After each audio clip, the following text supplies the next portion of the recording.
welcome to another video. In today's video, I'm going to be walking you through how to print on Tomoe River paper so that you can make your own planner inserts at home. For this tutorial, we are going to be specifically printing on pre-cut and pre-punched blank Tomoe River paper. And by using this technique, we're going to be able to make our own refills without needing to invest in a paper trimmer or a hole punch. So this is my August monthly spread printed on white Tomoe River paper, and as you can see, I gave my fountain pen a whirl. I love how the pen glides across the buttery smooth paper. So for those who are unfamiliar with Tomoe River paper, it's a special type of paper known for being really thin, which means that it won't bulk up your planner, and despite how thin it is, it handles various types of ink really well without much feathering and bleed through to the other side. So it's definitely a fan favorite for fountain pen users. So before I get started with the tutorial, if you're new to this channel, hello there, my name is May, and I'm the owner of a planner business called May Paper Co. that specializes in making planner inserts for refillable planners. On this channel, I like to talk about all things stationery and go through tutorials and hacks, so if that's something you're interested in, please keep on watching. So let's go over the tools we need.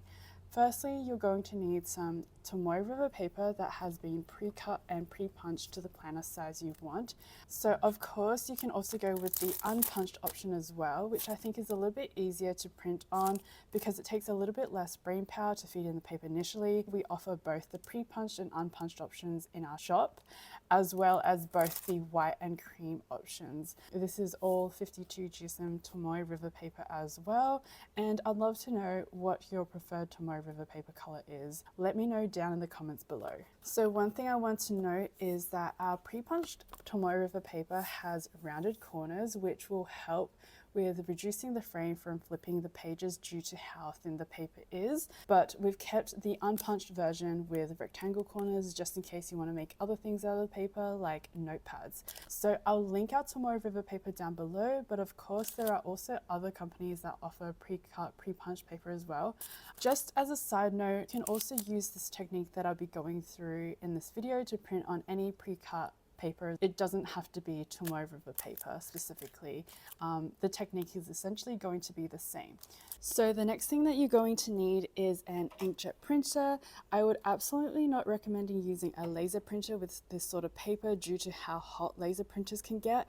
And from experience, the heat from laser printers essentially causes the paper to wrinkle and leads to paper jams, which is one, not good for both your printer and your mental health, and two, Tomoe River paper isn't exactly the cheapest, so it does hurt a little whenever a sheet is sacrificed to the printer gods. So the one that I have here is a HP printer, and before you go and purchase this exact printer, I would like to add that I would not necessarily recommend this printer since it does jam a lot, and there's this huge controversy with HP printers, but this is what I have at the moment. It's a bottom feeding printer. You can also get rear feeding printers, which I think would be a little less prone to paper jamming, and it might also be easier to print on non-standard and smaller sizes.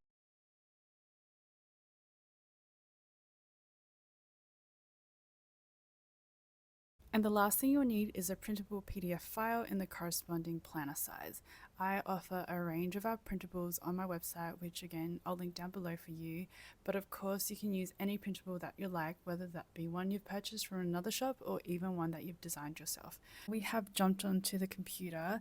I have here the file that I want to print out, which is the A5 2024 monthly calendar in our classic layout. And typically when you download printables, you might find that there are several versions.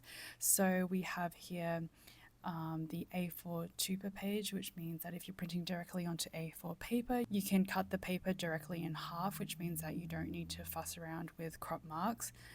We also have here the version with crop marks. This is a single page per printed page, and this is typically for if you're printing on other sized paper. And lastly, we have here the A5 without crop marks version, which we want to select because we're printing on A5 paper directly.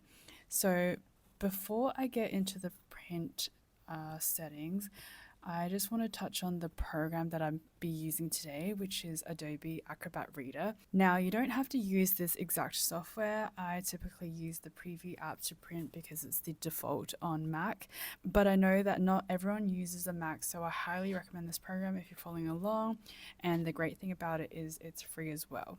So here we have the file that we will be printing. We are going to go ahead and search for the August spread, which is pretty far down. Here we are.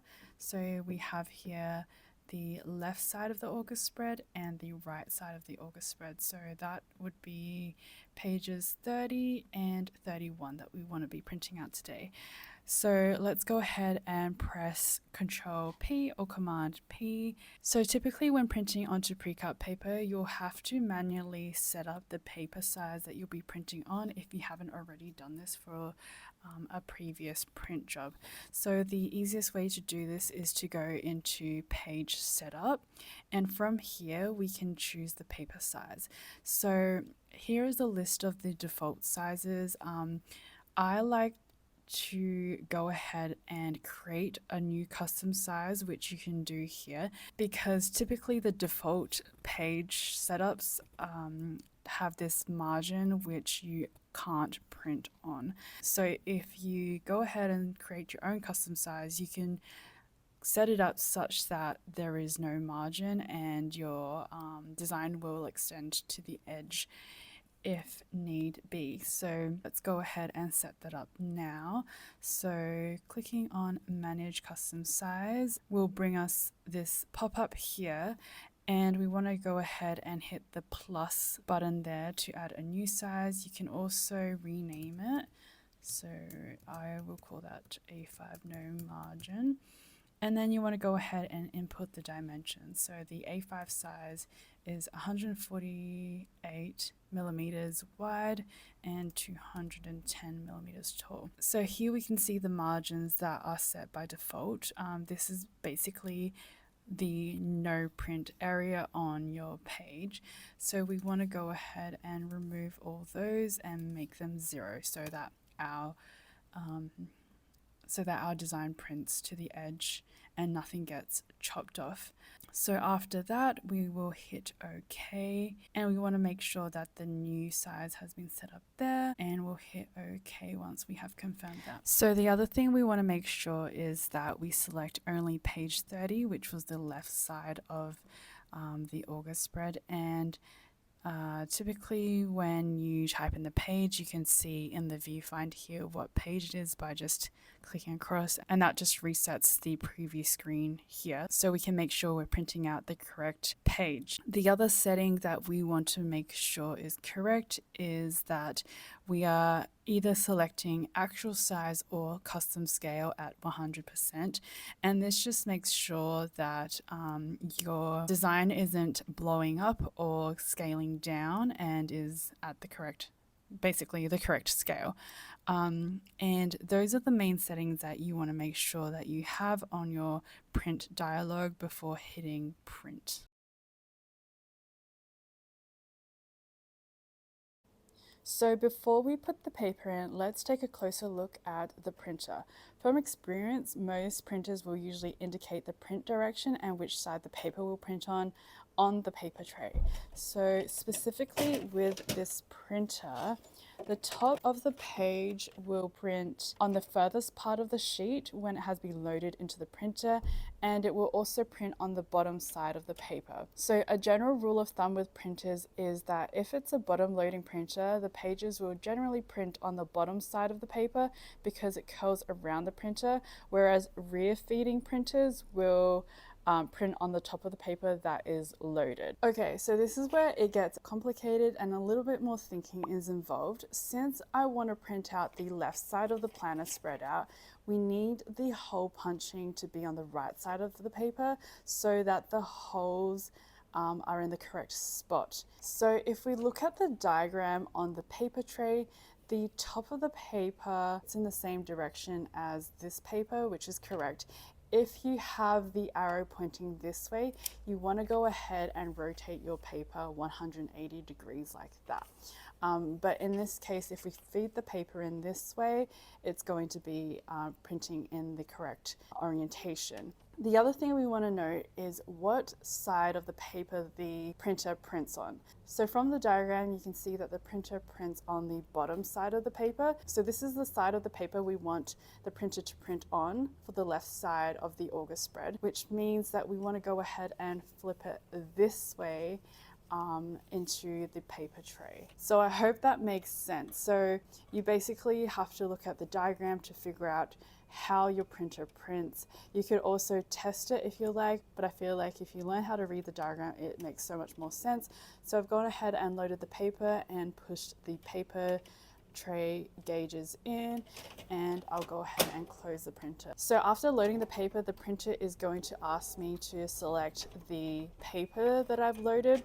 So I'll go ahead and select A5 in this case, and the paper type that I'm going to select is light recycled paper, and hit done.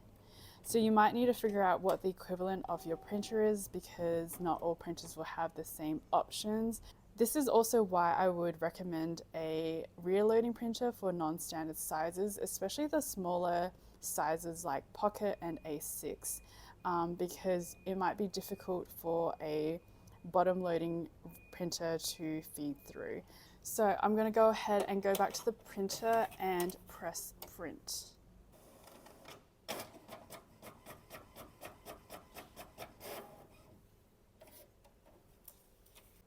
So here we have the left side of the August spread. I would also recommend letting the ink dry for about 30 seconds before refeeding the paper into the printer, or even writing on it. So now let's print out the right side of the August spread together. We're going to go ahead and hit Command P again, and then we are going to choose page 31, which is the right side of the spread. And if we click on the arrow tabs here, it'll reset the page. And yes, that looks to be the correct page we want. The print dialog has saved the settings as custom scale, which is perfect. And we just want to make sure that the page setup is still the same paper size that we selected before, which it is, so that's perfect. So now let's go through the process again for the right side of the spread. And because we're not printing back to back in this case, we're going to need another sheet of paper. So as you can see from the printable, the margin for the hole is on the left side of the paper. So if we look at the blank sheet, we want to print with the holes on the left side so it coincides with the margin, which means that we want to print on this side of the paper. Once again, because the printer prints on the bottom side of the paper, we're going to have to flip the paper this way before we load it into the printer. So let's go ahead and pop this piece of paper in like so, and I'll go ahead and press print again.